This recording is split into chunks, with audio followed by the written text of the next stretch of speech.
Welcome to the Real News Network. I'm Sharmini Pires coming to you from Baltimore. The International Organization for Migration says at least 2,400 people have died this year while attempting to cross the Mediterranean Sea to Europe. In Greece, for example, more refugees arrived at its coast last month than the entire year in 2014. It is deemed the worst refugee crisis in the world since World War II. UN officials are saying the crisis has worsened in the past year. Let's have a look. The number of refugees and migrants in the Mediterranean this year has now exceeded 300,000. That includes 200,000 people landing in Greece and 110,000 in Italy. This represents a large increase from last year, when about 219,000 people crossed the Mediterranean during the whole of 2014. The two most recent tragedies that have received much attention in the media are off the coast of Libya. Estimated 200 people died when two boats capsized, and 71 refugees were found dead from suffocation inside a freezer truck in Austria, with officials saying that they were likely from Syria. The UN Security Council recently said that the situation in Syria has become the largest humanitarian emergency in the world, threatening peace and security in the region, as 4 million people are estimated to be seeking refugee status in other countries.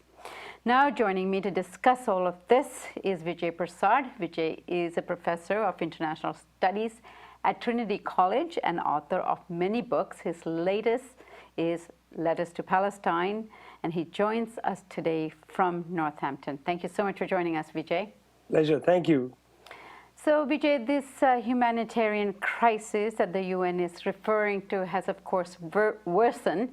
And it's, of course, worth noting that a year ago, the U.S. had initiated steps to take up a military campaign against the Islamic State. But from your point of view, what's causing this exodus? Well, look, first, Sharmini, I think it's important to indicate that this is a refugee crisis that has finally hit European shores. And when it strikes Europe, these kind of statements are made that it's the largest refugee crisis since World War II. If you look at the refugee crisis in the heart of Africa, in the Great Lakes region around the Congo, we've had several million people dead over the course of the past 20 years, enormous refugees produced by war and economic collapse. If you look at Burma recently, the Rohingyas, the percentage of the Rohingyas that got on boats. So in other words, what I just want to make clear is that there has been a global refugee crisis caused by war and economic policy. It just so happens that this refugee crisis has not reached the shore of Europe directly, and therefore you haven't had European officials be so horrified. Even the Syrian war's refugee problem has been running since 2011. Of the 9 to 10 million Syrians that have been displaced from their homes, about 5 to 6 million of them are internally displaced inside war-ravaged Syria. About 3 to almost 4 million Syrians are living in Jordan, in Lebanon, in Turkey, some are in Egypt, and they have been, these countries have witnessed a catastrophic refugee crisis. So, it's really almost always astounding to have European officials get suddenly upset about a refugee crisis when the refugees start coming on European shores. Prior to that, they seem to have quite a cavalier attitude towards the suffering of people who are refugees of war and economic policy. So, Vijay, the situation in Libya, where some of these refugees are coming from, the foreign minister there has also called on the international community to respond by airstrikes against the Islamic State. What do you make of that? Well, look, the first thing is this was a country destroyed by a war essentially engendered by the North Atlantic Treaty Organization, knowing full well that once they came in and destroyed the state, chaos would reign. I mean, the West continues to believe that its so-called regime change operations will somehow turn out beautifully. History should have informed them already that this was going to be catastrophic. So the state in Libya was destroyed. Now you have two governments. So when you say the foreign minister says, this is the foreign minister of the Western-backed government that sits in Tobruk. The other government in Tripoli, because there are two governments, doesn't agree that there should be airstrikes. Well, now there is, in a sense, a third government, which is the Islamic State, which has established itself in the hometown of Colonel Muammar Gaddafi, that is the town of Sirte. So the problem for the government in Tobruk is it doesn't have the material ability to take on either the Islamic State or the government in Tripoli, the capital of Libya. So that's their problem. That's what he's talking about.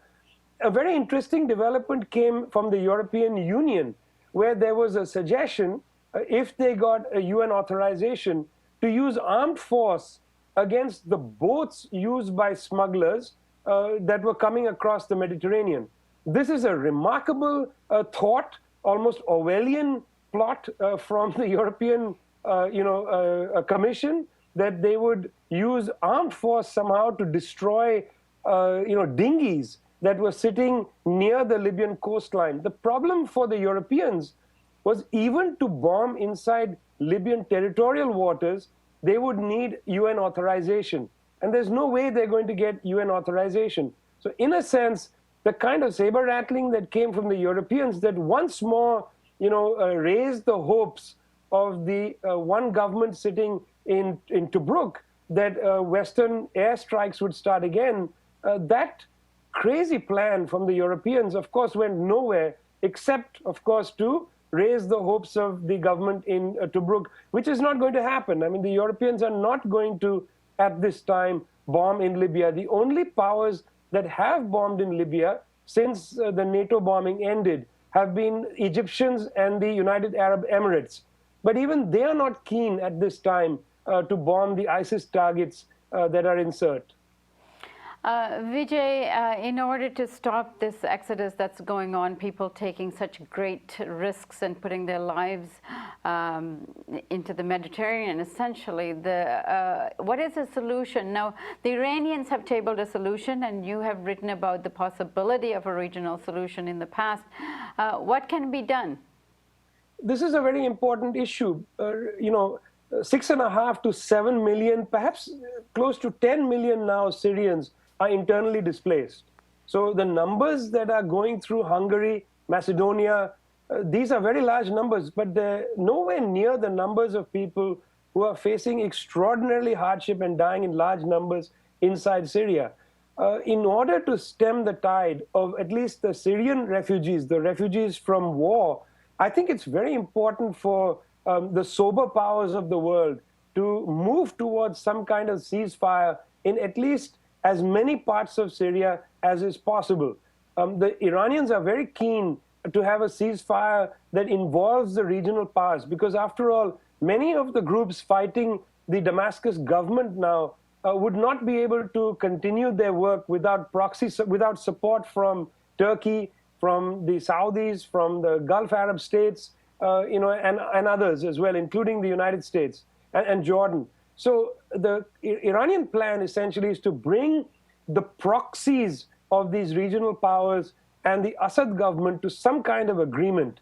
This would allow, at least in very large parts of Syria, for some calm and a ceasefire, and might enable the regional powers to more properly isolate the Islamic State and some of the Al-Qaeda groups, which continue to make, I think, considerable gains, including today in Idlib province, where they are attacking the last major air base of the Assad government in northern Idlib.